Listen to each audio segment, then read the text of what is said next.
Welcome back to the Jener-Mendoza podcast, new development, marketing, and leasing specialists. I specifically left off Harlem and the Bronx because working in a lot of different markets today, a lot in Queens, the West Village, Midtown. So I don't want to pigeonhole us. I feel like we're everywhere today, and who knows, a year from now, it's going to be a lot of other neighborhoods I mentioned too.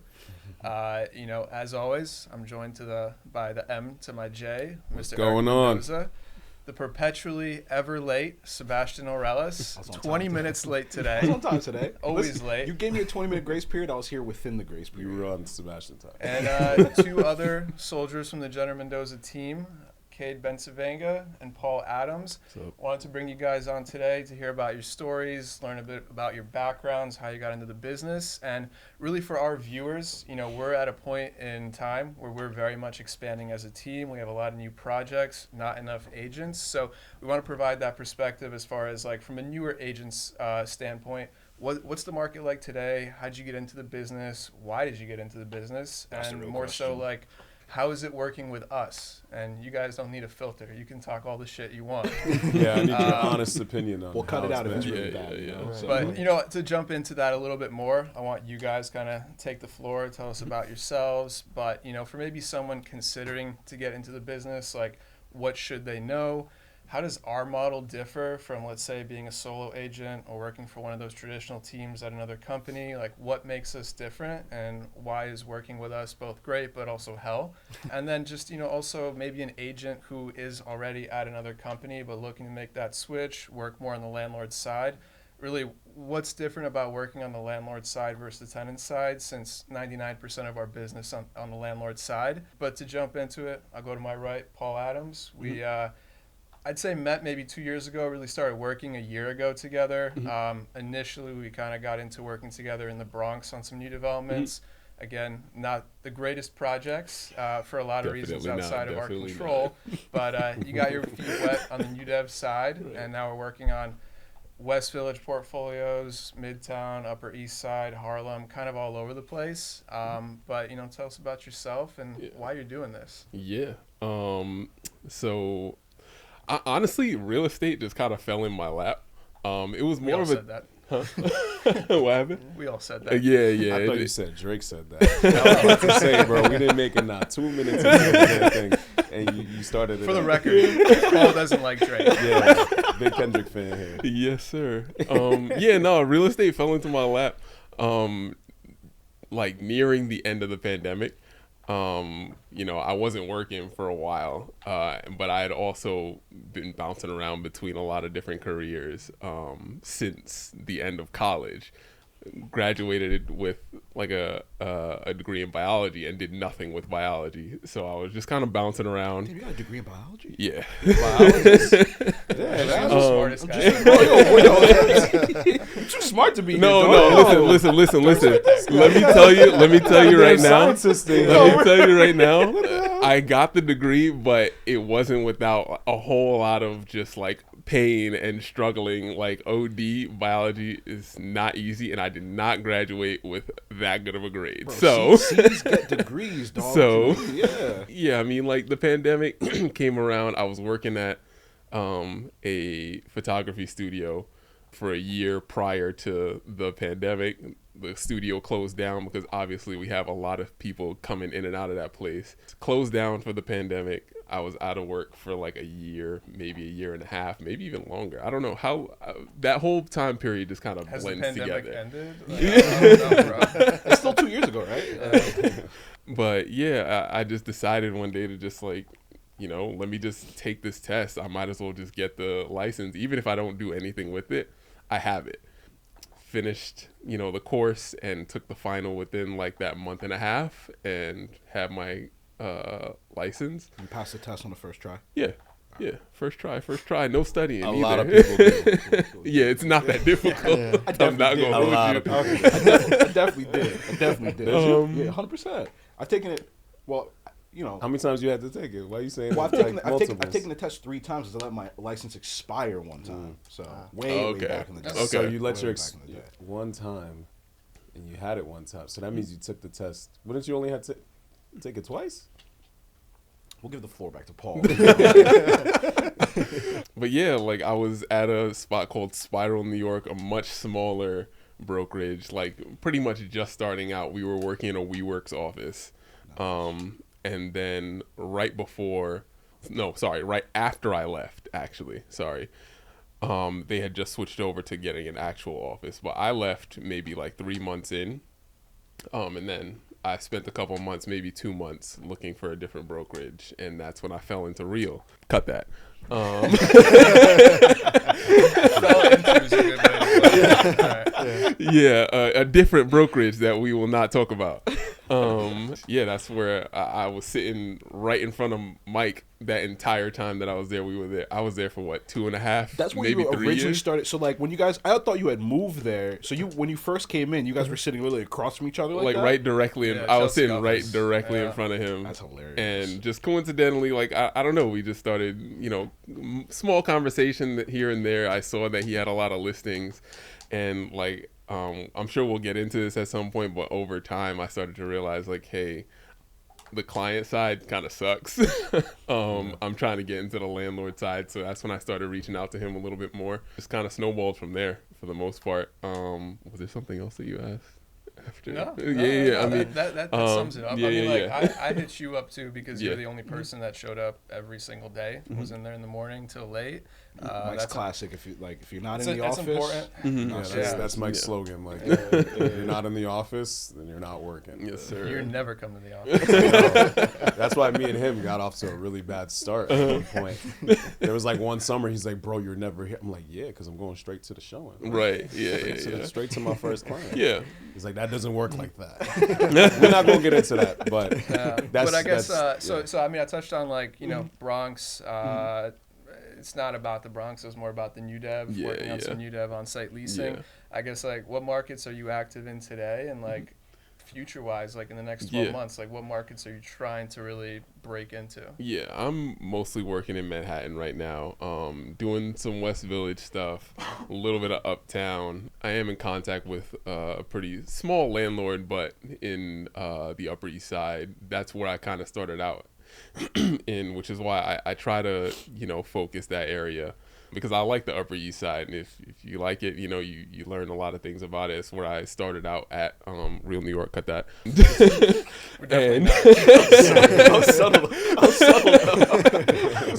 not. But yeah, that's primarily where I was at. So I'm trying to kind of expand a little bit there. I built the relationship. The relationship is there with that smaller landlord, and trying to kind of expand from there. Go into Brooklyn. I'm from Brooklyn. I love Brooklyn. I would love to continue to build something in Brooklyn, because I know we don't have, as a team, we don't really have much in Brooklyn, or anything in Brooklyn really. We got right? Brooklyn. Yeah. We got smaller Yeah. stuff. We actually Okay. have 3 projects in 2025 in Brooklyn: Gowanus, Clinton Hill, and then like Bed-Stuy-ish, Ocean Hill. So Right. yeah, we're actually, that's why I'm cutting Slowly out the getting it. Harlem and Yeah. the Bronx part, because like we are literally everywhere, and 2025 is going to be a big, I'd say, Brooklyn Queens year, because that's like where a lot of construction's Yeah. happening. But Cade, similar way we met. I mean, we were at Real New York. We all moved together to Living New York. First time I met you, we were doing a lease up at the Parlux, Kew Gardens Hills, location I had never ever been to until we got that project. And he came recommended from our prior company as someone that just joined the company. He lives in the area. He's like so good. Remember, the first time I met him, I was like, I'm not gonna like this guy. No doubt. But listen, like you kicked things off, very hot there. That was a 92 unit building that we leased up. That led with that same developer to another project in Jamaica, 45 units. You picked up a massive portfolio out there with a different owner of like 45 buildings in the Jamaica, Flushing, Elmhurst area. And most recently, we started working together on the 88, which we took over leasing from Corcoran. Not cutting that. 232 unit project. We're over 90% leased today. So, you run our Queens division. You even got a little office set up in Jamaica now too. But, I am 50 Cent. Tell us about yourself. Sure. So I got my start up in Binghamton when I went to college. Long story short, was looking for housing. Ended up talking to the guy that sold me the place, and I was like, I got a job. Ended up working as a leasing agent for 2 years. Up in Binghamton. In Binghamton, yeah. So I worked like student off-campus housing. Okay. So I was like landlord side. Like I had the properties, we just show them, sell them pretty much to tenants. And at the end of that, my college career, ended up becoming a leasing manager at a newer company that bought out all the landlords that were currently working there. So I was leasing manager for about 6-7 months. Kind of realized I didn't really fit in there. All my friends graduated. I was like, all right, you know what, time to go home. So back to Queens. And then I had like a 6-month gap between being a leasing manager and then joining the last brokerage we were at together. And yeah, started there, kept working hard. And I knew at the Parlux that I saw Mike. I remember when I first joined RNY, I was like, everyone's like, oh, Mike, he's this big guy, you know, go talk to him, try to get some listings. And I was like, he's about to tell you he's bigger than me, so so I was like, you know, fuck this Mike guy. You haven't seen Prime Bencivenga? And then, so then when I met him, I was like, Hey, you must be Mike. First thing he asked me, he's like, how much do you bench? And I was like, I like 225. And he's like, I did that like high school. Yeah, I was like, okay, nice, junior year, okay. Same. But yeah, and then ended up becoming friends together, and then just worked out. Yeah, I mean, our business is like very like Queens centric. Like we do some stuff outside of that, but like Queens is like just such a crazy market. That's where people are building. That's where existing brokers suck. That's where people like are really moving, and like that came as a big surprise. Like a lot of people want to be in Queens. They want to be in Jamaica. They're doing that like reverse commute to Long Island, all that. Right. I mean, it's the same model as like Harlem and the Bronx. Like when we started up there, like why would you want to live there? But I think we're like really pleasantly surprised how like everything is moving really quickly in Queens. Right. It makes more and more sense as a renter. Actual New Yorkers, you know, you're getting priced out Manhattan. If you're an actual New Yorker, you have a budget to work with. Somewhere in Jamaica where you have a brand new building, great amenities, great living quality. You're not sacrificing a microwave or a dishwasher or in-unit washer dryer. Now you're paying less for those, and the only difference is a 20 more minute commute to work every day. It's so much more worth it. He's good. Yeah. Almost got me trying to cancel. We have some studios left at the 88. Nice. Yeah. Bash, you're not considering Queens at all, right? You're just... Nah, you already signed the lease. Oh, you signed the lease. Yeah. Okay. Damn. Wait, where at? I'm up north. Yonkers, New York. Oh, Yonkers not bad. You said it like so, like Yonkers. Like why'd you say it like that? You said it like the Metro North says it. Like next stop, Yonkers. Like, You know, it's far. I mean, not far if you drive, but I've just been avoiding New York City is basically my thing. So I went to Jersey City. You know, me and Mike lived 10 minutes apart Were we for a roommates? while. you know what's crazy? We were roommates in Harlem, Literally, and yeah. then we were like a 15-minute drive from every showing, and then you moved to the further showing, which is what is it, Paula's Hook in Paula's Jersey Hook, City? Jersey Like City. that is a 2-hour commute. I had reasons. You had reasons, yes, but Yeah. then like you kind of liked it though. You were like, like I mean, and you too. You like you I were love in the Jersey City. You were like, Jersey I City. like Jersey City. It feels like the suburbs or whatever. Like I don't know, I didn't like say all that. I have. I don't know. That's what it gives me when you guys are like, yo, let's go to like the roller skating rink. Yo, like, I'm not gonna like, lie. what? Like, I have clients who'll ask me like, "Yo, what do you think about Jersey City?" And I'm like, "Listen, if I didn't have to come to New York City to work, if I could work from home, I would 100% stay in Jersey City. I love it out there." But the commute for me personally is just it's a little tougher. I'm driving in every day. The Holland Tunnel traffic is unimaginably bad. Yeah. Yonkers is slightly removed, but actually an easier commute, 25, 30 minutes. To and I think New York that's a City. good tie to what you were just saying. Like people are considering things that are a little bit further, and I think that's something that most landlords should be thinking about. Like. Right. Not only if they're just aside from the fact if you're thinking or can build out there, but I mean the product that you have here has to be either priced right or really good. I mean I feel like I touched on this before on earlier episodes, but I mean to go all the way out there, it's really got to be the value prop of it. Like, are you willing to give up 20 more minutes to get all the amenities, to get everything that you need, or like you said, go to Jersey City or to Yonkers? So Yeah, definitely. Although or even to Harlem, really. I was curious about kind of your story. So when you were working as a kind of like a leasing specialist up in Binghamton, did you need a license for that or? No, they were actually a property management company, so they worked with the landlords directly, managed the properties, and I guess there were some I guess it's legal if you work as a property management agent on like a salary to lease out the property. You don't need a license. Yeah, So you don't need to negotiate or anything. Yeah. What was the idea behind getting your broker's license? Like, what kind of got you to jump into that? Well, I was actually trying to get it at Binghamton, but I was just so lazy. I was like, has anyone used, I think it's like Real Estate U. Oh, yeah, 100%. yeah, We're all- I took we're that, all right? alumni. I did that. Our alumni. Yeah. We're all alumni. Yeah. Class of 2014 or something. Yeah. During the pandemic, it was Bro, only $100. So I'm like, It was always, bro. It's always been $100. Actually, you didn't get Wait, the promo no, it's code. like It was 300 now. No, bro, you didn't It's get so the much promo now. code. There's a promo code on Retail Me Not. Check out. It's $90 actually. Oh, really? 100%. Yeah. Damn, they finessed you for $300. No. Oh, when I took Oh. it during the pandemic, and they were only charging $100 for the online. Damn, they Yeah. hit you with that. They said it's only 100. Bro, that was cheap to me They to hit you- make an yeah. unlimited number of Yeah. money. Like That sounds like an $90 ICBC after college. tax. Fucking some ICBC college. It's only $100 now. Pandemic. You sitting at home, not doing anything. You got a mask on. that's Might quite as well get your literally real what was estate happening. license. So. You working remote anyways. And in 2020, Get your ass off the 2019, couch. Market was hot, too. Market was popping Yeah, off. that's a fact. That's a fact. That was That's a reasonable. fact. Okay. 3 So- months free on every deal. Yeah. So as far as like you got into the business, let's say like 2021, 2022-ish, I guess. Cade, you're like 2023. Well, 2020, I started I started work in my sophomore year, 2019-ish, but I really started in the fall, so like 2020-ish. So And then New York was last summer. yeah, so Yeah. like 1 year in NYC. Yeah, it's felt like a decade, but Yeah, So I You're guess young. I'm 24. I'm a young buck. Yeah, he's a child compared to us. Oh, my Yeah. God. How old are you? I'm turning 30 next week. Jesus. Not next week, next month. Sorry. Nice. Dirty Nice. 30. Let's go. Yeah. Well, I guess, and also next month. So on my birthday, just expect the news reports. Guy jumped off the building.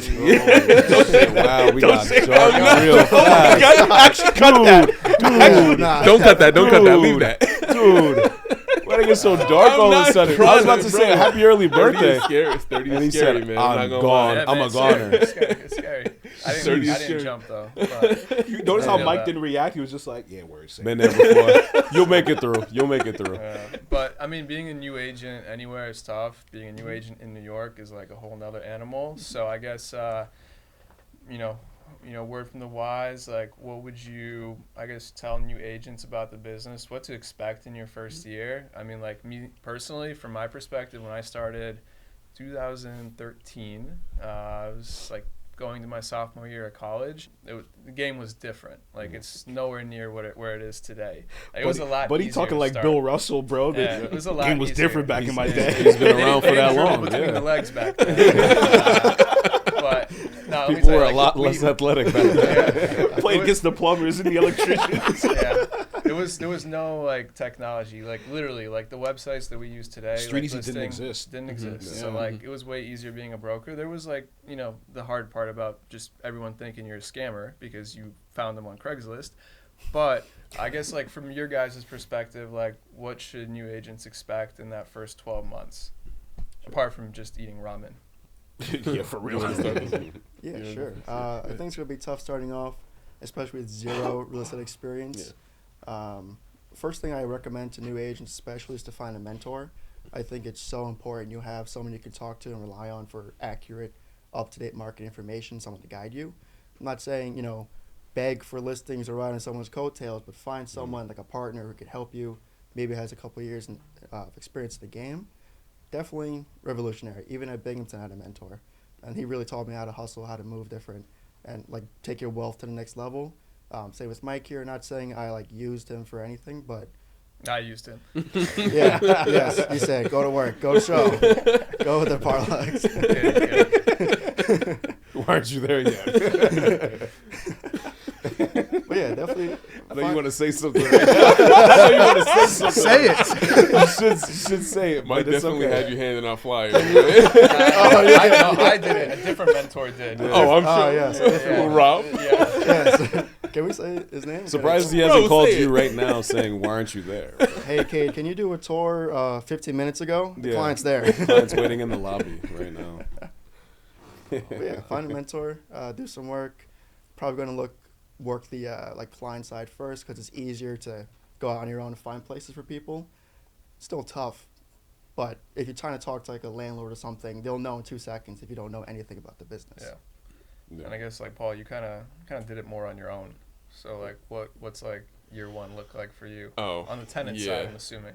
Basically. Yeah, on the tenant side, We're asking the it's- guy who said he was going to jump off the building about advice for shortly. Next week? Next month? I'm trying next to month. show him Realistic. In less than a month, 3 weeks. The most realistic advice you're going to This shit get won't even right be here. edited by that time. No shade to you, but I'm just saying it's not gonna be edited Hey, in time. it's going to be the most You're never gonna see yourself, man. practical, coherent advice you're about to receive right now, bro. Right now. Nah, honestly, I have to give it to Cade where it was like, yeah, you definitely want to find like a mentor and like have someone to kind of guide you through like those first couple of months, because a lot of agents don't do a deal in their first couple of months. I know a couple of people at Real, you know, when they first start off, it was difficult because you have to work the client side. I feel like personally, and I don't know how everybody else feels, the client side can be really difficult, mostly because the client side is hard because people, you'll go see 10 listings with one person and they'll go to one agent, another agent, or another management company, and the next thing you know, like you've done 2-3 hours with them and it's for nothing. I think my biggest piece of advice is to immediately start trying to build relationships with like landlords and stuff like that. The client side, while it does make some people some money, the landlord side I think is definitely, and this goes for sales too, like the what do you call it? Sponsor side, development The sponsor side, development side, the what do you call it? The seller's side, or you know, the landlord side is the better option. At least from my perspective, and I'm sure a lot of people agree. Definitely try and lean more towards that side of things.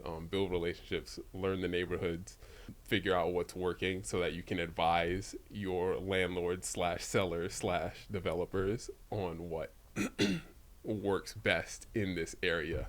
If you're on the Upper East Side, this is the number that works for 2 bedrooms. This is the number that works for 1 bedroom. This is the layout, or not layout, but like this is these are the amenities that a lot of people are expecting to see in their units, or hoping to see. Definitely lean more into that.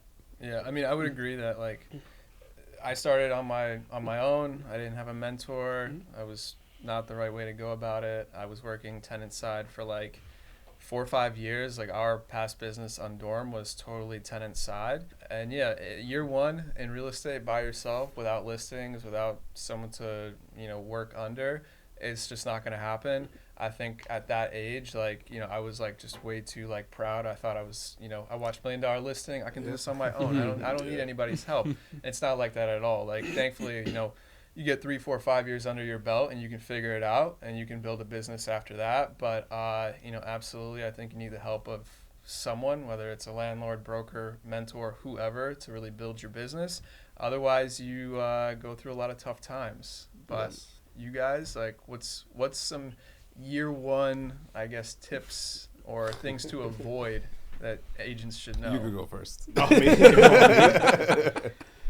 I I can go first, but I'll let you go first. I think the mentor thing is probably, I would say, the most important. But the thing about finding a mentor though is that like be of service to somebody. So like when you're brand new and you're coming into the business and you know you're looking for a mentor, so to speak, you got to think about the dynamic. You're kind of approaching someone who has, I don't want to say everything, but like you're looking to gain something from them. So you have to find a way to be of service to them as well too. It's got to be a symbiotic relationship for you to really be able to learn and gain something. So if you're coming in brand new, you're just getting your license, the mentor that you decide to approach, you know, bring something to the table for them. If it's, hey, I can get us an Instagram page and I can get all of our videos of all our apartments. I'll help run our Street Easy listings. You know what I mean? I'll do showings from the minute I wake up to the minute I go to sleep. Like a little bit of like being the intern who goes and gets coffee. The real estate version of that is like, listen, I'm available all day long. I'll do showings whenever you need me to. do a showing 15 minutes ago. Yeah. Right? So bring some service to that mentor. And then by bringing service to them, being of value to them, they'll bring you in close in the sense that they'll see this is someone I can count on to like get work done. And then just the proximity will allow you to learn a lot, you know? And then as a newer agent, the benefit to that too is that, one, being in the field gives you experience. So you were mentioning creating relationships with landlords. What's interesting is when you're working with clients all day long and you're doing showings all day long, you get to see patterns. You get to see how people think. You see how people react when you tell them the apartment's $2,500 and they go, "What?" You know what I mean? And that all becomes a bank of knowledge you then can pull from when you're in a situation you're talking to a landlord. You know, every now and then I'll have a situation where, you know, I'll be speaking to one of our landlords up in Harlem and they're like, "What do you think I should price this apartment at?" And I can actually give them an answer because I know, and I've seen so many apartments and I've been in so many interactions. I know that if we price this apartment at this price, it's gonna stick. It's not gonna rent. Versus if we go a little bit lower, or maybe, hey, we can charge a little bit higher, you cover my fee, we might be able to get it done for X figure. But the only reason I'm able to speak on that is just because while the client side is tough, right? And you know, you'll do 10 showings with someone, they'll go somewhere else. You're still gonna gain experience and value out of that, which then gives you the ammo to transition to the landlord side. So for a newbie, be of value to the mentor, right? If you want to get a really good mentor, bring some to the table. And then while you're out and you're doing showings, or while you're still working on the client side, every L that you take in a deal that falls apart, what kind of knowledge did you gain in the process, right? And all that will then drive you to success later on. And the last piece I'll say is patience. So it's like, you're number one, you're not making a ton of money, you're not making six figures, you're not popping bottles, it's not sexy, you're just going to work every day and you're trying to make it work, you're making terrible money, right? That's just what you should expect. And if you do have success in year one, great, congrats, happy for you, but that's not how the game works, you know what I mean? Sales is the highest paid profession in the world, but there's no college degree for sales, right? Your college degree in sales is your first couple years, right? That's your version of sales college, real estate college. So have that in mind, work hard at it, and I say those are my big pieces of advice. I got to piggyback off that. When you say patience, that is probably the biggest thing I can say above all else. I mean, I even had to have patience with my mentor over here who didn't exactly. When I first reached out to you for you to be my mentor, but I didn't really do it like that. It was more kind of like, listen, like, I want to do this with you. Like, I feel like I can bring value. It wasn't exactly, it was a good fit at the beginning, but it's also like, you know, we're looking at things from a lot of different dynamics where, especially being on the tenant side, that shit is difficult. Like, that shit is hard. Like, you know what I mean? Like, and I think for the biggest piece of advice, I would say, one, have thick skin, because all in all, like you said, you're wasting 2-3 hours with a person. And I don't even want to say wasted, because you're, like you said, you're banking that knowledge. But also at the same time, you know, it's fucking hard. Like, yo, I just, like, and I come from kind of a similar position with you where I'm like, we're coming in from upstate, we're doing this, like, we're making a day out of this. And it's like, you're on the Metro North, you just got here, and the client cancels. Right. You know what I mean? Like, now your whole day is kind of fucked. Yeah. You know what I mean? And you don't even want to take you don't even want to take the peak hour going back. You want to take the off peak going back. So it's like, money. Shit, now I'm just kind of chilling, you know what I mean? But that's real. I think a lot of that taught me, you know, just having thick skin through and through. Like, you have to have that in this business, number one. But also patience. I think patience is extremely important. I'm going to disagree with you when it comes to the sales part and, like, the pop and bottles part. I think one of the pitfalls that I had in the very beginning was I saw my first big check and I was like, I fucking made it. I'm fucking here. You know what I mean? Like, and I to this day, I'm sending you the same fucking Rolex. Like, yo, bro, this shit is nice. This shit is, yo, bro. Like, and we've done that since I started. I was like, yo, next month when I get those other 2 deals in, bro, it's lit. Like, it's popping. You know what I mean? Like, but that's part of the patience part. Those OPs hit? Yeah, once those OPs hit, and then I started figuring out, the OPs ain't all the same. It's not always exactly paid in 30 days. Yeah. Like, I can't exactly calculate my next month's I've been waiting 9 months for one OP. Yeah, exactly, bro. We have some that just end up not getting paid because the owners felt like you know what, I didn't exactly get what I was supposed to get on this deal. Yeah, I don't think you should get paid either. And it's like, oh, okay. It's like that. You know, so yeah, Be like exactly. that. And even to this day, like it's like that. But that's part of the business. That's why a lot of people quit.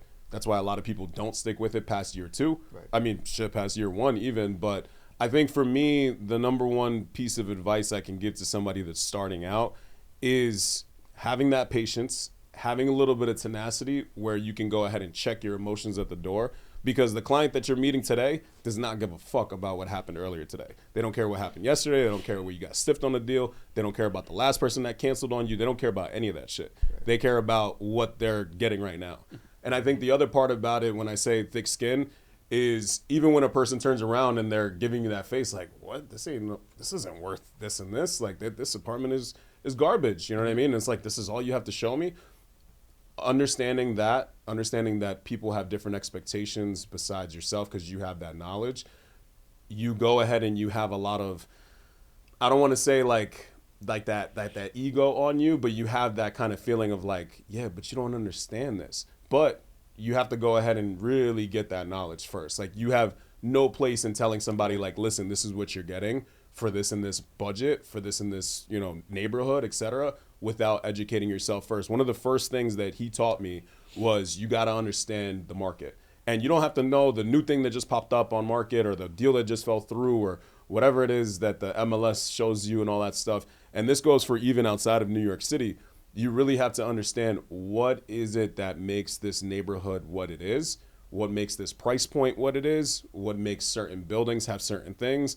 And also just understanding like, all right, cool. Like you said, listen, a $4,000 budget, I mean, back then would stretch to almost a 3-bedroom in the East Village, almost. But it's going to be a walk up. It's probably going to be minimum 3rd to 4th to 5th floor.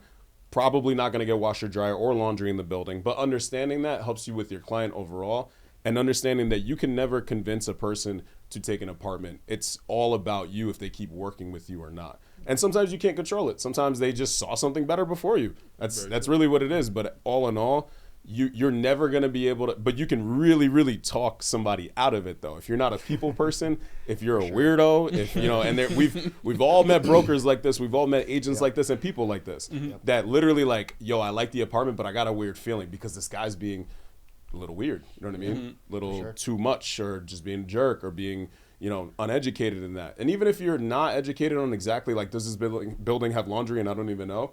Well, shoot, can you be a people person enough to be like, you know what, I don't know the answer to that, but I'm going to get right back to you. And then just continue talking, and that's about it. You know what I mean? I think asking more questions is something that we talked about a lot. Yeah, asking questions is way more important than you talking and trying to spit your knowledge and whatever. Yeah. And even that has to be learned too. I mean, sales is a lot about asking questions and figuring out the problems. So I don't think enough people know about that.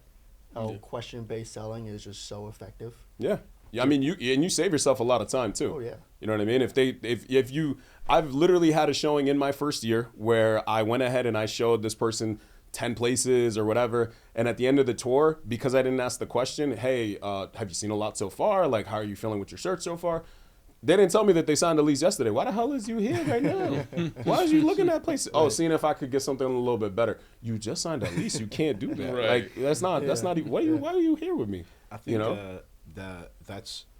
that's something I had learned a couple years into real estate. That concept that you can't sell someone on an apartment, right? Because if you think about it for yourself, because, you know, I literally just signed my new lease, so I was there. When I'm apartment hunting, I kind of like know what I'm looking for, and I kind of have an idea of what I want. Nothing that anybody else is going to tell me is going to convince me otherwise, right? You can't convince anybody. People are going to convince themselves. That's it. This is where I'm going to live. So I always say it's like when I'm on showings, the mindset or my thinking, it's not about selling the apartment that we're seeing. It's about trying to figure out what this person wants, right? So when I'm showing an apartment, I won't talk about the apartment. We'll walk into a building. I'll say a stat, maybe. Other than that, the entire conversation is, yo, what's been going on? Right. What's the search process been like? You know what I mean? Why are you thinking about moving? What's the stat? Well, how do you like your LeBron current... James is averaging 27 points per game. Listen. If we're in East Village, I talk about AC gets Raul. to 63 degrees. You know what I mean? Stat. Just like the way that I think about it, it's like when you're at a really, really nice restaurant and you're sitting down to eat, the waiter will come by, they'll tell you what the special is, but what they're really there to do is take your order. In the sense, it's like, what do you want? So like as an agent, as a salesperson in general, when you're with your client, you want to have that mindset of like, what do you want? And then once you can understand what they want and why they want it, then you can maybe make some recommendations. I would disagree there. I wouldn't compare a real estate agent to a waiter because I feel like all Oh, of my diners are blind. They can't read the menu. So Waiters I also feel get paid I in feel a like, timely manner too. It's in a different language, so you have to explain it to them. Yeah. Correct. So It's I a think very simplified version of what we do, because it's a lot. Because again, when you're on the landlord side, it is a much more complex conversation, and you are an educator to your clients. More so just the one-on-one interaction with a client that you're taking out to see some apartments. You know, the beautiful thing about what we do is that it's so complicated, but it's also so simple. And what makes you good is if you can balance both and do both. I think if you could do that as a really good tenancy, I think that's what separates the people that open doors and people who are really good on the tenant side, is the people that can educate. Because all in all, like, you have a list of apartments, you know what's out there. Even if they maybe even would get it cheaper if they didn't go with you. That's a lot of the big reason why, you know, a lot of politicians and stuff want to go ahead and introduce these things like, you know, not having a broker's fees, baking it in, all this other stuff. They don't understand the economics behind it. But all in all, you know, a lot of the times you got to remember we're in a very service-based industry where we are going ahead and providing a service. That's something that somebody could not have done on their own. What is your value in that? And you don't even necessarily have to go ahead and be, you know, the shower in that. You don't have to be the seller in that. You don't have to be the, you know, the educator in that. You don't have to even be it. Sometimes you're just there to be the therapist.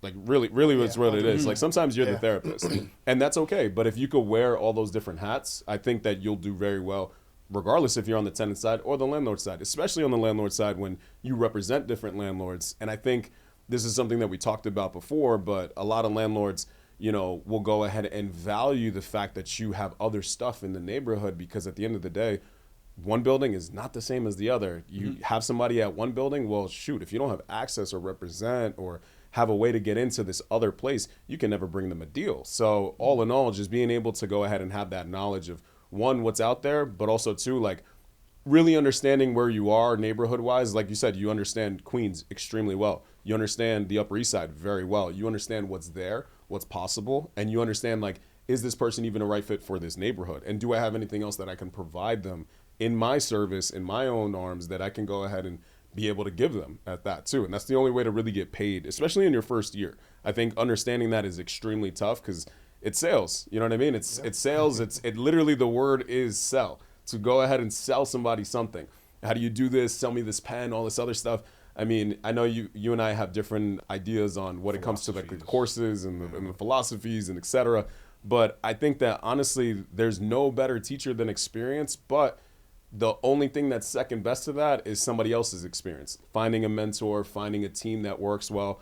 I mean, honestly, if I had to do it all over again, I'd probably do it the same exact way. I'm blessed that I had a great partner in doing it. But I think that overall, and he's laughing. I wouldn't do it. He's the like, same yeah, way. I know you probably would. Yeah. I mean, there would be some things I would change. We gotta fix some stuff. Yeah, there would be some things I would tweak with the knowledge I have now. But I think overall, you know, finding a person that you can do it with, even if it's not a mentor, even if it's somebody that's new. I actually know two people off the top of my, or two teams off the top of my head that are made up of two people that went off and did their own thing and actually did pretty well, or are doing pretty well right now. Just because they're decided, you know what, let's do this together, because you have at least somebody to bounce things off of. And again, checking that ego at the door, checking your emotions at the door. That shit is hard if you're by yourself. You're by yourself, and I'm even talking to the agents that are not in New York City that are out there in their car and waiting for the next person and sipping on their Dunkin' and whatever and smoking their vape. Like, yo, bro, I've been there, bro. Like, it's shit is hard. Like, you go on to the next one, and you're like, fuck, that shit is also falling through. And the other thing, like, your mind's going 1,000 places. Like, oh, my fucking girlfriend just broke up with me. Like, this is fucking, and life gets hard. You know, you got a lot of shit going on. But I think camaraderie and having a brotherhood in that, or a sisterhood in that, you know, for the women that are watching this as well. I mean, overall, just having somebody you could depend on that's also in it, there's nothing like it. Right. Yeah, I think stat-wise, the stat man, 85% of agents that join the business are not in the business by year 2. So retention is very low. It's difficult business. I totally agree. Having a support system, mentor is the foundation. Knowledge, that's up to you. You got to go ahead and get that. You have to get the experience, put the hours in, make yourself available to actually learn about the business in your first year. And having a thick skin in really any job, but this job especially, when there's no base pay, it's going to take some balls to make it happen. But open conversation, not just for the new agents, but I guess opinions on technology, how it's different today than it was before in the real estate business, mainly Street Easy, and how it's affected our business, how it's going to affect our business. Is it a good thing? Is it a bad thing? Because it's not going anywhere. I think that overall technology is a good thing for us as agents because it really separates the people who are door openers and the people who are actually hustling and doing things really well. I think it killed the client side rep of the business. Like I do agree with that doesn't too. Exist anymore because of Street Easy. Now there is a good amount of. I think Like, overall one thing that the only thing I would disagree with you about in regards to that would be there's still a lot of referrals and referral programs that are out there. So for example, like if there's a relocation client where JP Morgan goes ahead and they have a client that's moving to New York because they're moving from a different office out in Europe, there still has to be something where that person is still shown around. That person is still showing, there still has to be some sort of welcome to here we are. Like, I don't like the idea of hotels going fully virtual and stuff. I think that's kind of weird and creepy and dystopic in a way. But I think, knowing that the concierge says hello to you is extremely important. I don't think that goes away. And the same thing in this business, I think that there still will be somebody always showing somebody. But I do agree that, yes, it's definitely dampered down. I mean, just how many people are brokers on the tenant side, it's extremely difficult. But at the same time, there's not that much room on the landlord side. There's, landlords that have been working with the same agent for 40, 50 plus years, or the same brokerage at least. And even if it's not going well, they're stuck in their ways. And I do encourage that owner that's maybe watching right now to go ahead and think, okay, how can I do things a little bit better? Not necessarily, and that might even apply to us. Like, how can you do things better with your current broker, or is it time for a change? But overall, I think in regards to technology, I know there was a lot of conversation in the past couple of years about AI and robots showing apartments and stuff. I think there still needs to be that human interaction. Of course, there still will be a market grab for that, for especially more remote areas, like maybe the suburbs or rural areas. I think that makes a lot of sense there. But especially in a town like this, I think that it needs to be a person that's there. But it's definitely separated everything. Now it's common knowledge. You don't have something that you're pulling out of your pocket like, oh, let me show you this. Like, oh, I saw that on Street Easy the other day. Right. You know what I mean? Like, I kind of X'd it out. It looks small. A lot of people don't know how to take pictures. A lot of people don't know how to take their videos of their apartments. There's people still taking it on really, really old phones. I don't mean to make shade about Androids, but we're talking. You know what I'm talking about. You know what I mean? Technologically, you know what I mean? Like if Androids are better. I'm just saying. I don't know. Anybody want to do their research? I'm gonna look right at the camera right here. Anybody want to do their research? It's just that Androids are better. When it uploads, that shit looks like it was taken on a Paul, fucking coconut. Like it was bad. 6 times in a row yesterday. I did that by accident because I was on the train. I was on the train. My point exactly. Imagine you did that to a client. They'd be like, "Who the fuck is this the guy?" thing is because hey, just following up. Hey, just following up. Hey, No, that's because fucking I've weird, bro. gotten the same thing from you, but I've never said anything about it. So Well, It sounds I'm like a just you saying. problem, bro. It only happens between it you doesn't, and you. because he literally just said that it happened between common me and him, denominator here and then is the he. Android. Yeah, because I've That's never not had true. that issue with Mike. That's not true. And you know what's funny about Apples and Androids and all this shit? If I call Mike and it doesn't go through, I know he's always on his phone. I know it's always That's a fact. within 2 feet of him. If I call him, I'm like, oh, he must be in the subway. Oh, he's already on his way to me. He's probably, all right, so if he's underneath the stop and he left this long ago, like you can predict things a little bit better. But not so much with an Android. Android, you just don't know. What are you talking about? What does that mean? This guy might be in the bagel What shop do you and mean? it just... It does voicemail the same way. What are you talking about? I don't know, bro. Yeah, but if my text goes through and I see that it hasn't delivered, I know something's up. Like, oh, he's probably in the subway. Wait, In he a said he was in the dumpster, office. diving, Yeah, exactly. Dumpster diving. He's in a pool somewhere. Maybe, something like that. But going back to what we were talking about, I think overall the aspect of technology and everything else, I think this year and going forward, I think it'll separate a lot of people even more, which I think is a good thing, because not only is it going to go ahead and damper down the tenant side of things because of what it provides to the actual client that's able to just go on Google and look up stuff, but I think that it's going to go ahead and create agents that need to go ahead and get to the next level, and either they will or they won't. I think that the cream will rise like it always does. It's just, this is a new barrier that we're all, feeling right now, it's a good thing. I think it's a good thing. I think it's a good thing for the tenant, or not for the landlord side agent, absolutely, because there's one place where you can market, you get 95% of your leads. You do a lot of other stuff outside of Street Easy, of course, but it's a centralized channel that you can reach clients on and effectively get apartments rented. I think from the tenant side, it's a great thing because they have one place they go to, the listings are real. Yeah, there's some shady actors on there still with fake addresses, prices, pictures, whatever. Not incriminating us, but I think I think what the tenants don't realize is that their rents have astronomically risen because of Street Easy, because there is one centralized source. Now, as a landlord broker, as a management company, I log in. I see that property A, B, and C are renting at $4,500 a month. Historically, I've been renting my apartment at $35 a month. This year, it's going up $1,000. Obviously, with good cause eviction, I can't raise it $1,000 on an existing tenant. But if I get the vacancy, I'm pricing it based off of what I see on market. And then I see all of these luxury buildings. I'm a walk-up owner.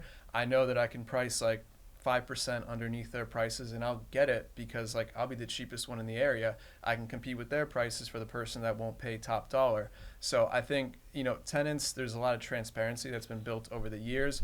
When I started on Monday morning, I got a hot sheet printed. Those were the listings that were available. There was no Street Easy. I went on Rent Hop, Naked Apartments, Craigslist, posted those ads. There was no transparency for the tenant. In a lot of cases, they were showing up at a cross street. They didn't even have an address.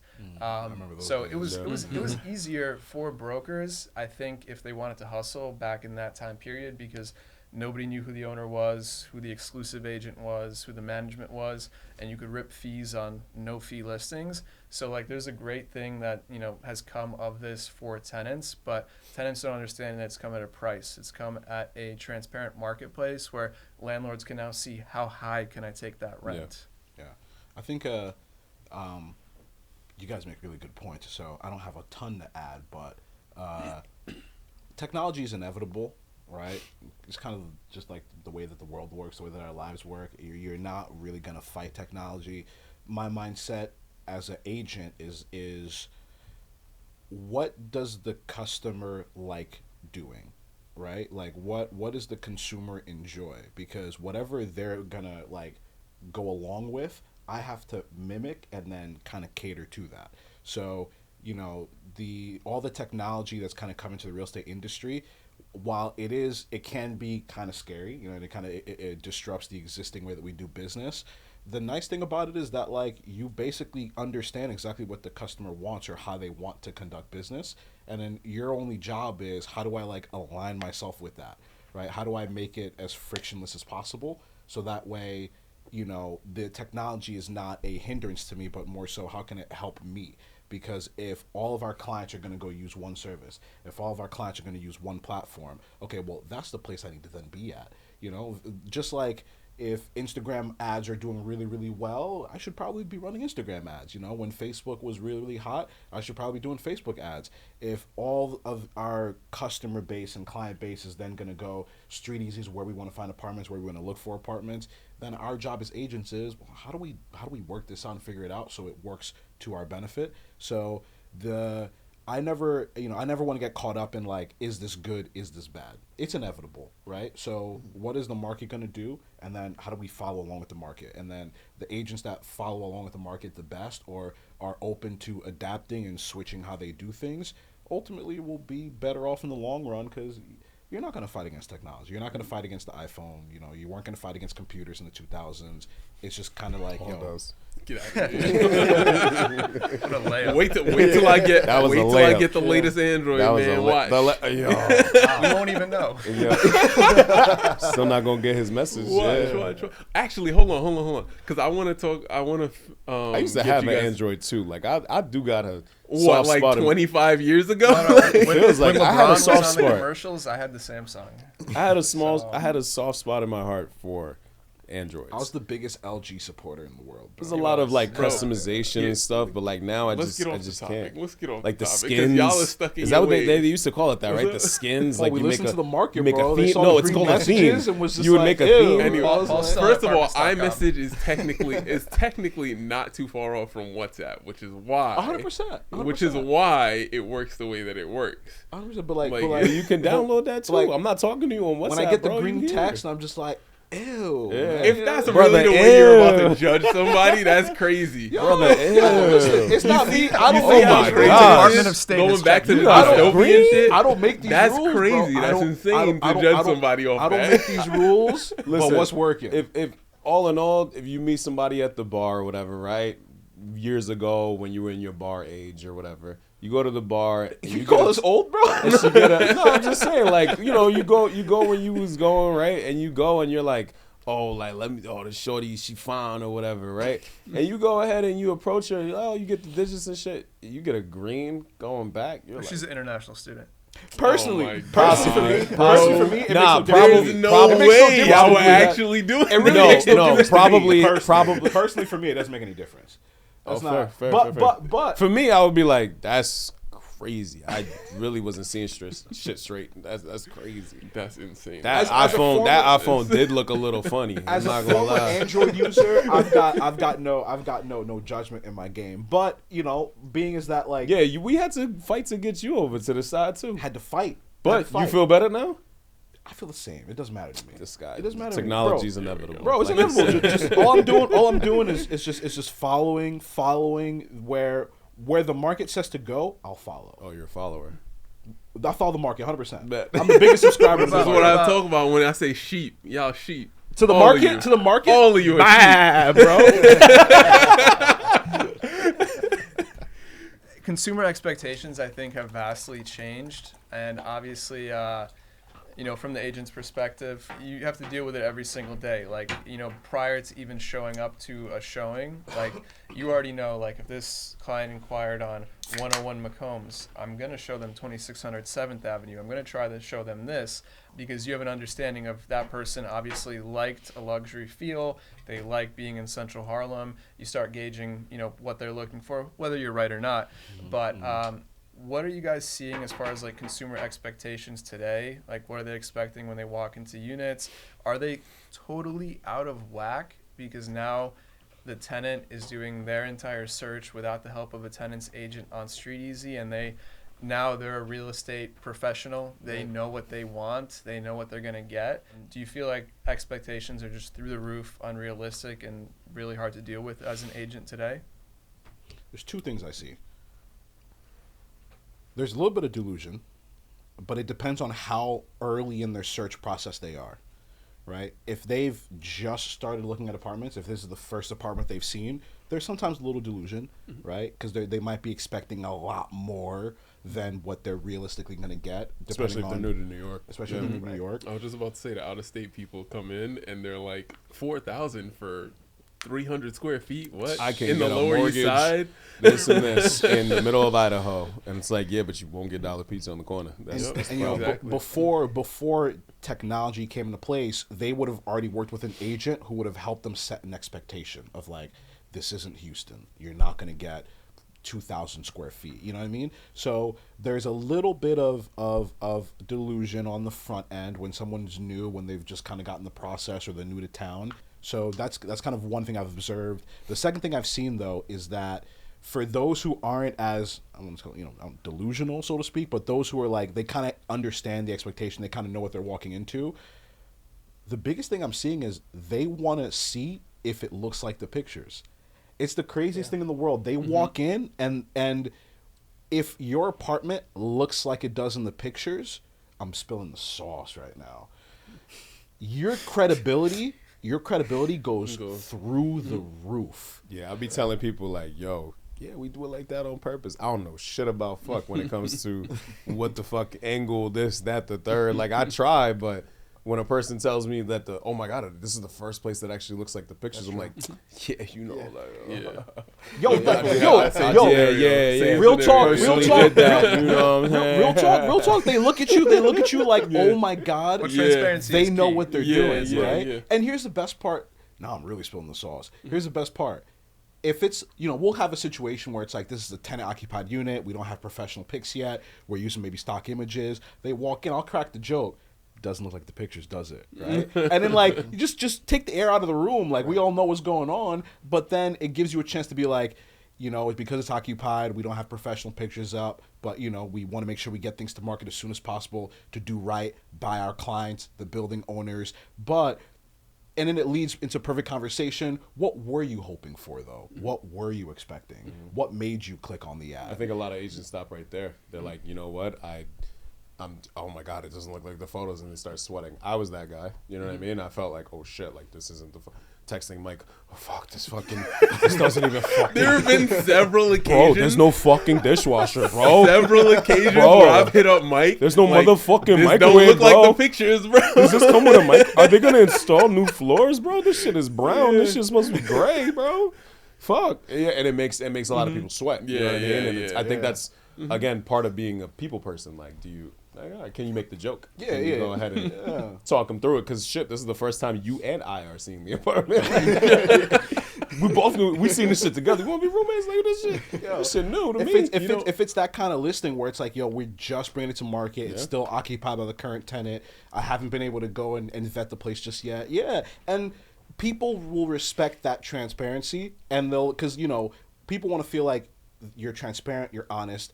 And it's like, yes, you're biased. Yes, you're here to make money. Yes, you're here for your own gain. But at the same time, it's like, I'll just tell you how it is. So those are the two big things I see with like that technology aspect and how it's affecting the customer or the clients today is that, there is a little bit of delusion sometimes because they haven't spoken to anybody. And then also they're just like, does it look like what it looked like online? And then kind of moving from there, That's my two biggest things. I've taken something from you that you said. I think you said it when you and Eric, when we went to that spot in Harlem, kind of close to Lucille's.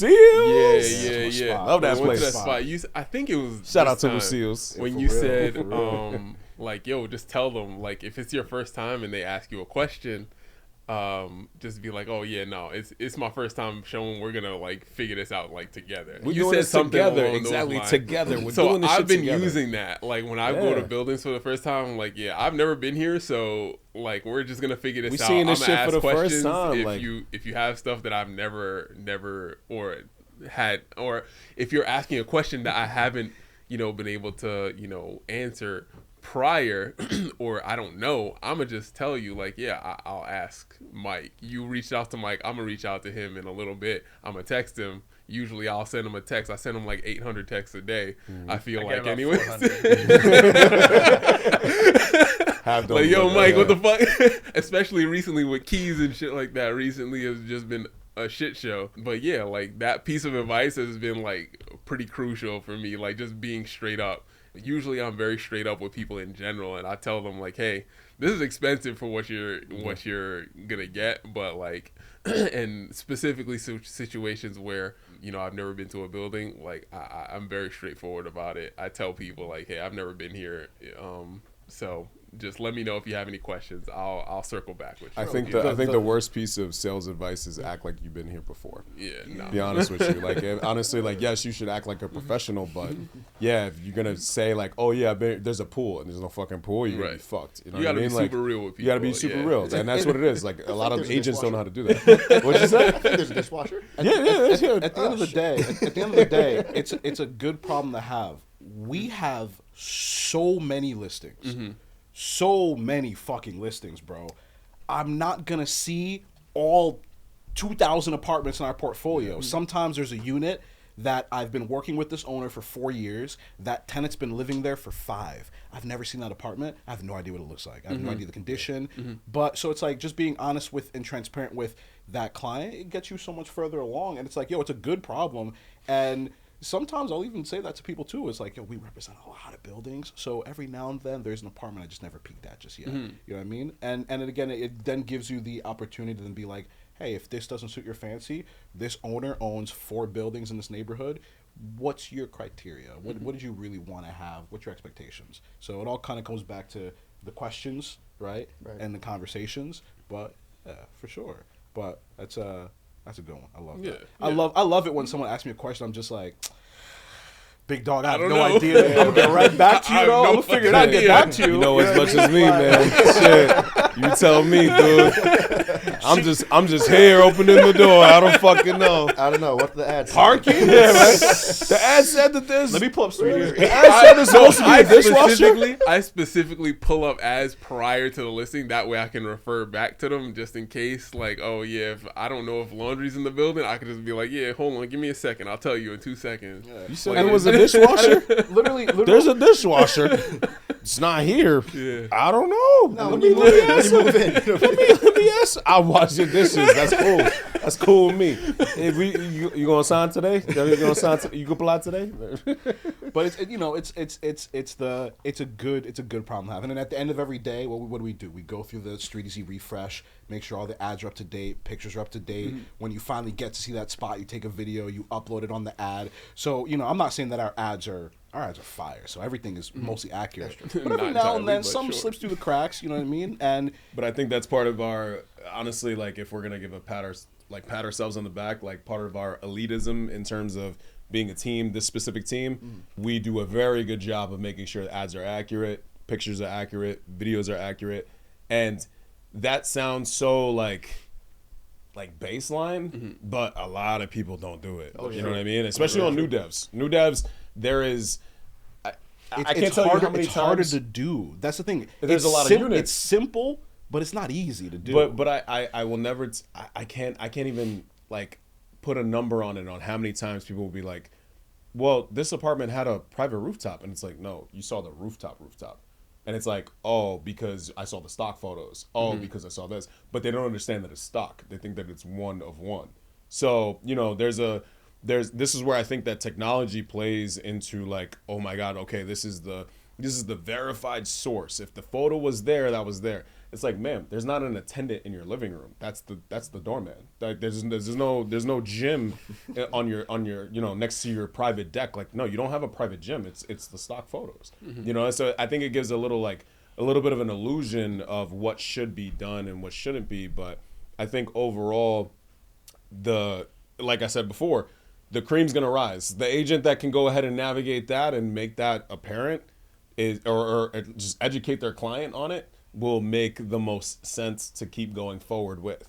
Even if it's not that listing, even if you're bringing them somewhere else, even if you're just working with them in general. Or, I mean, I've had clients in the past that, didn't work with me that year or didn't close with me that year, and they reached out the next year and they're like, hey, I'm looking for something. You know what I mean? Or like, hey, my brother's looking for something. And that's a big part of this business too. It's like, overall, what can you go ahead and gain from the next part of it?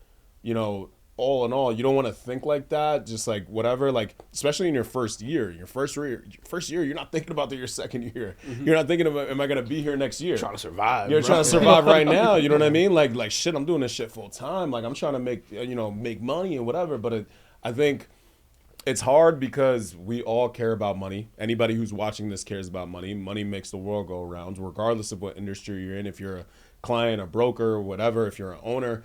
But all in all, like, can you put that aside for a second and make sure that the service is there? The part of the service industry is there. I don't think that we fall so far within the sales industry that we can't be semi-part of the service industry. I think they go hand in hand. Sure. I think we should be doing both. For sure. I definitely agree with that because I've thought about that randomly. Just like, this is a service. It's service. Industry. All you're It's doing, service, I mean, if you want to really boil it down, we're opening doors. Yeah. But what you do past that makes you a service person as opposed to I'm just going to go ahead and just open the door. You know what I mean? I mean, The super could have done that. You could have left it unlocked, and the person goes ahead and shows themselves.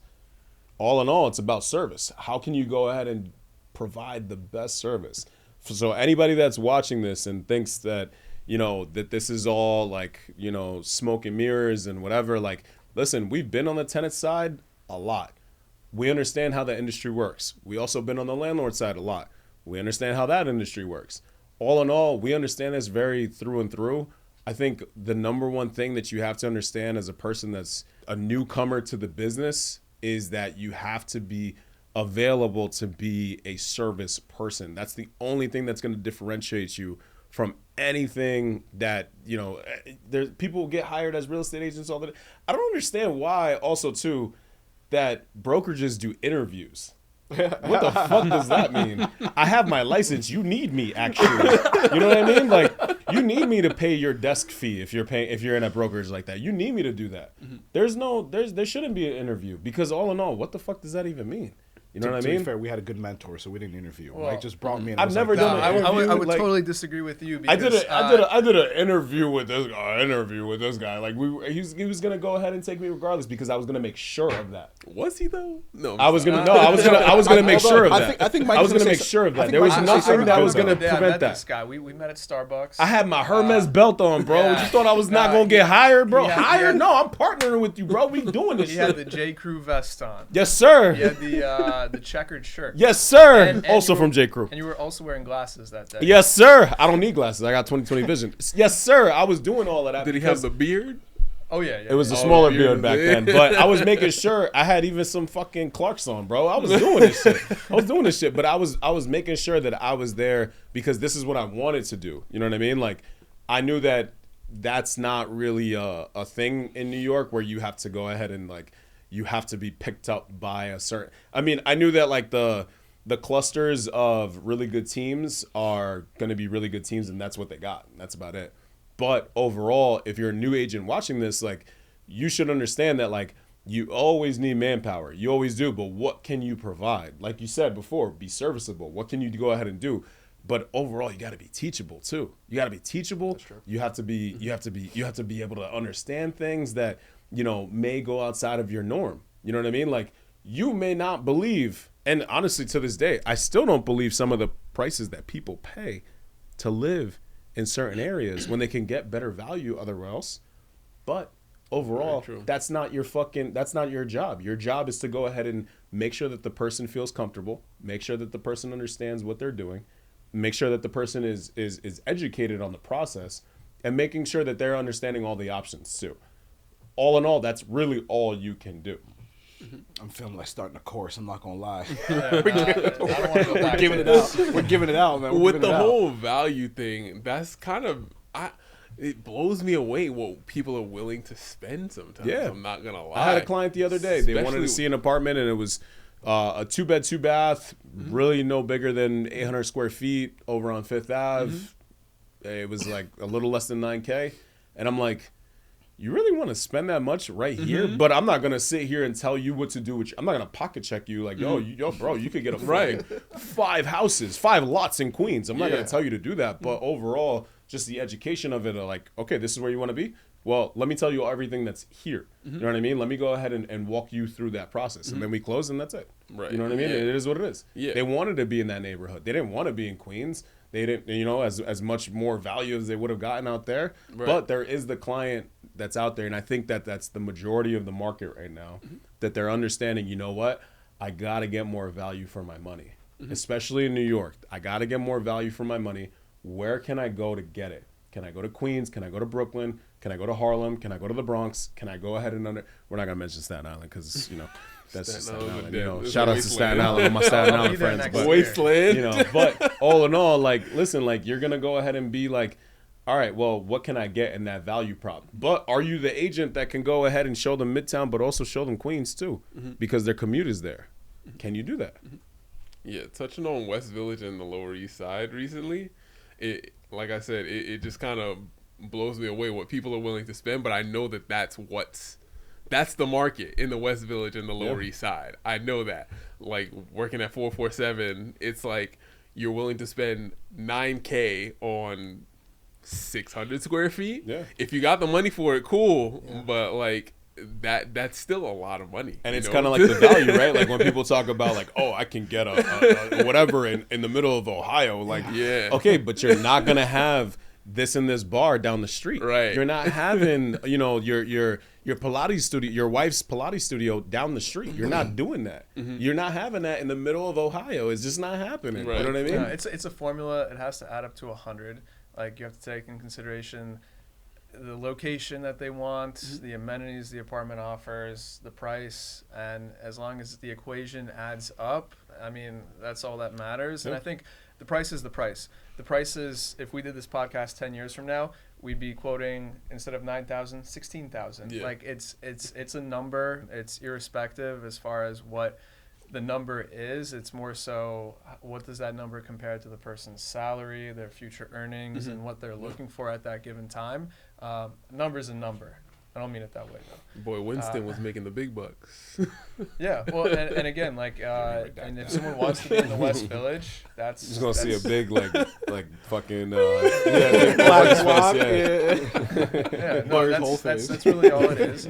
But I would say, jumping to our last two questions, really, I guess from an agent's perspective, what are you doing today that you don't want to do anymore that you need to fix?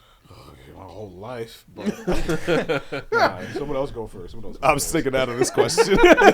Cade, what Cade and Paul what are have you- not what are said you- much. I want to hear from what are them. what- The what floor are is you doing yours. today in your business that you know is not working, you want to change, and how are you going to change it? I think people forget as agents, especially new agents, they forget that a lot of the job is not just sales, it's also prospecting. So it's a lot of filling your pipeline. I know there's a great book, Fanatical Prospecting, Jeb Blount, I think. It's the idea that you got to fill a pipeline. Anything within your 30 days of that comes out within your 90 days. So as an agent, even though you're doing showings, you're working maybe for a mentor, you're hustling every day. Every day you still have to fill that pipeline because you need more opportunities. Once you lease the apartment, you get a couple $1,000 check. What next? That's it. You got to keep it churning and burning.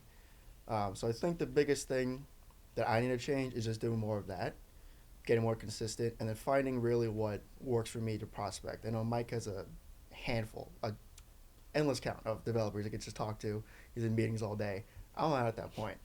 I 100% agree with you. That would be what I would mention too. The goal is to, so like right now at the beginner stage, early stage of my career, what I'm thinking is, hustle and bustle as a showing agent, build rapport with my teammates and also other developers. I kind of grow that. While I'm doing that, trying to make ends meet, also add to my repertoire a nice large portfolio of developers, landlords, property management people, maybe even work on the seller side in sales, but I don't have any experience with that, so it's kind of tough to talk to people about selling their $1 million home, and I'm like, hey, pay me, please. I could do it. I'm your guy. You heard for sale, right? Yeah, I would 100% agree with you. Like, just to piggyback off that, because that was exactly what I would mention. It's a metrics game. Right. You have to set a certain number of contacts that you want to make per week, and I'm not just saying like sending an email, like sending 300 emails and getting 0 responses. It's not a contact. It might eventually be a contact because you follow up constantly, but I think you have to set a certain number of people you want to hit up per day, certain number of projects you want to onboard in a month period, 3-month period, 1 year period, how many listings you want to bring in, and on a daily basis, how many people do you want to actually follow up with. And that's also following up with some value. I'm not just sending an email like, hey, I'm following up here. I think, I've been doing this for a million years, and like I prospect constantly, but from my perspective, it's setting a number. Doesn't matter what happens that day, doesn't matter how many deals are happening, how many showings, how many meetings. It's about hitting a number on a daily and weekly basis, monthly basis, and really sticking to that. It's really easy from October to April hitting your numbers because the market's slower. You have all the time in the world to go out and prospect, but in May, June, July, August, September, there's still people buying properties, developing properties, possibly looking at buying properties, looking to change their brokers. So it's finding a way that, that's your goal. That's like the expectation. That's the number of contacts you're going to do per day. That's Giving out the sauce right there. yeah, no, that's Sell a exactly course. what it is. Like you just gotta, build a pipeline. Essentially, I can't really add too much more because that's pretty much what I want to do more of. I was at Real New York, cut that. There was, there wasn't really too much resources in order to figure out like how to get in touch with landlords. Like who am I emailing? Who am I reaching out to? A lot of the time, if I'm trying to reach out to somebody at a building, 99.9% of the time, it's the agent that's already on the listing. I don't have access to it without $400 a month. So, I mean, like, I think being where we are right now, having the resources that we have right now with Pipeline and Reonomy and, having access to those, I'm able to, reach out to people on a daily basis. That's what I'm doing a lot more of now. I've reached out to already like 30 people today, and I'm trying to do that at least weekly, maybe 20 to 30, just firing off emails. If I get an answer, cool, great, I'll take it from there. If I don't, I'll reach back out in a week. And that's what I'm really trying to, build on, having that pipeline, getting decent listings under my belt. Because like, yeah, the team as a whole has all this stuff, but like, what if the team falls apart in Hey. Look. Wow. Listen. Can we cue the But wrap-up like, music God right forbid, there? God forbid the team falls apart in a week. I need to be able to build on something. You know what I mean? I need to have something to build on. So that's I what, need another drink. bro. Like, All right, so let's Anybody want to kill this with me? No, Damn. sir. Let's wrap this up with one final question for everybody. You got into real estate. You're here today, but would you do it all again? yeah, Yeah, 100%. 100%. 100%? Yeah, for sure. You wouldn't do it any differently. Any differently? I feel like real as Go ahead, say it. You can say as it. as interesting of an experience We already as got it to was. cut out a lot of parts of his. So go ahead, add to it, bro. It's gonna be a short-ass podcast. the whole time. Facts. Paul's gonna introduce himself. There you go. You're not gonna come into the end. He's going to be blurred. He's going to be unlocked character. As interesting of an experience as it was, I think it was a necessary experience because of the people that I met and the relationships that I have, because I was there for a little while. I was there for 2 years, and I think it was necessary. So I think knowing what I know now, I would go back and build on those relationships a lot earlier and a lot more than I did. But yeah, I would 100% do it again, because if it wasn't for not to pat y'all on the back or nothing, because if it wasn't for this team as a whole, I don't think I would be here, to be honest with you. I don't know if I would continue to be in real estate, because there is so much, like, there's not much security in this business. There's no insurance. There's no. If I didn't have these guys, I wouldn't be doing this shit either. Exactly. To be honest with you, There's I would not do it much all over security. again, but I would not be here without these guys either. It's hard to make it without a team. Not to say it's not impossible, not to say it's not possible, but it's difficult. I would build on the relationships earlier. I would build on the relationships more, but I do the same thing. Even with, the issues that I came across, working at the places or being, or having a relationship to the people that I had a relationship to, I would do it again, for sure. 100%. Yeah. I would actually do it differently. Mm-hmm. I think I would be born to a very rich baron. Get my license. Oh, Daddy, I need more listings. Just build my wealth through that. But no, actually, I would do it the same. I think everything happens for a reason. Everything that I've learned so far from each experience built me to who I am today, and I think I'm the best version of myself going forward. So I think it's actually worthwhile going through all the experience I did, all the ups and downs, learn from it, learn how to build, and be a good team member. Yo, we had that funny ass heart to heart one time. Oh, yeah. We was outside of the strip club, just fucking. I don't just wear. fucking. No, we weren't. that wasn't him.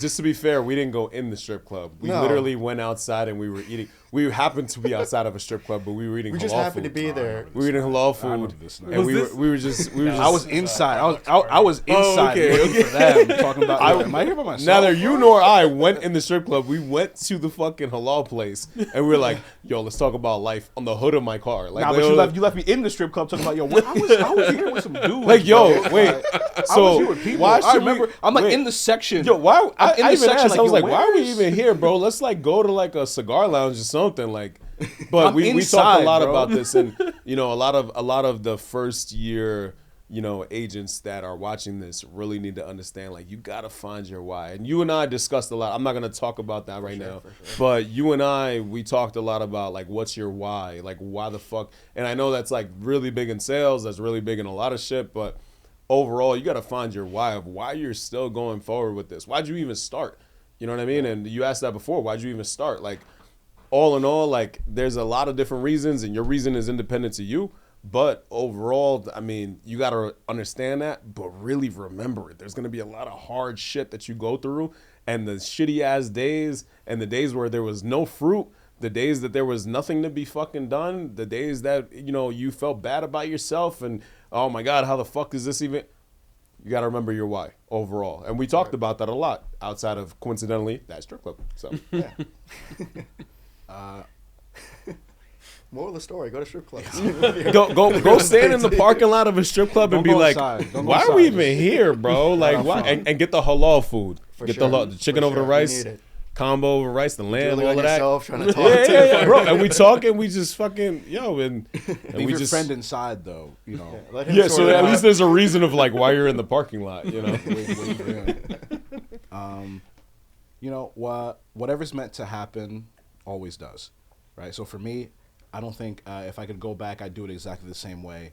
Everything happened the way it did for a reason. I believe in that. If not with these two dudes here, I wouldn't be in real estate. I had no business, no desire, but it just so happened your two best friends are doing something, and they're like, yo, come with us, and it's like you follow along. No, you're one best friend. I was your friend first. That's Let's make it for the record. You was my friends before you was his Shout out friends. Washington. And then y'all started hanging out by yourselves, and y'all do the whole shingamabang, but whatever the fuck y'all do. Okay. Yeah. You're right. Yeah, I know I'm right. That's why I said it. You're right when you're right. When your best friend tells you, Yeah, friend. come along with One, me, and then singular. introduces you to then another dear friend. Another Makes the friend that connection. was happened to be my friend at the time. No, you're right. Yeah. 100%. And then now we're all good But- friends. You know? you Yeah. know, there's no other world than where I'm in real estate without you know, what did Drake say? It's not the first time I do numbers on two crutches. Here we go. These are two crutches right here. You Cue know the what cut I mean? music. So, What did we even decide is the cut music? It's not a Drake song, is it? no, it's not. I don't think we have a cut music So yet. far gone. But It's hot not I'm working on one. I got a leak. I got a leak. I'm working on clearance on. Oh, you know, man, we're going to have to get the clearance for that. That's not going to be good. But yeah, I don't think I would do it any differently because had I done it differently, I wouldn't be where I am now. If I did it differently, I wouldn't be in real estate. I think I had a unicorn experience in terms of getting started in real estate. My first year, you know, all that shit I said before, that was my first year was banging, bro. I was out here doing numbers, bro. I'm not even gonna lie. My first year real estate, I'm still chasing that first year high, bro. I came in, 3 months in, Eric was like, dog, you gotta move to the city, man. I was like, I don't know. He was like, you gotta move to the city, triple the sales. I was like, oh yeah, we out here helping people left and right. I was like meeting clients every day. I was excited. I still kind of have that zeal. So I had kind of a unicorn experience. You know, there's a blessing and a curse to starting fast though, because the curse of it is now you get into the real daily grind, and it's just like, damn, what happened to year one where it was just like, yo, I was out Funny here, games. yeah, you know what I mean? So you get that rookie of the year trophy, and you run back like sophomore slump. I got to do it again and again and again. I think it worked out well. I do really like. I'm not satisfied, obviously, but I do really like where we are with things, where I am with things. I think it kind of worked out the way it was supposed to. All of my experiences kind of led me up to that point. Before real estate, there was a lot of tribulations and trials. So, of course, yeah, I wouldn't change things. Nice. Well, now we know that Eric is the apartment plug. And the friend plug. And the friend plug, yeah. We'll test that again, but I think that's a good note to end on. You know, we are where we are, and I think If you're looking to join, don't reach out to Mike. He only checks emails for certain things. Don't reach out to Bash because you probably won't respond for a couple days. No, Reach out to me. all right, guys, that's a wrap.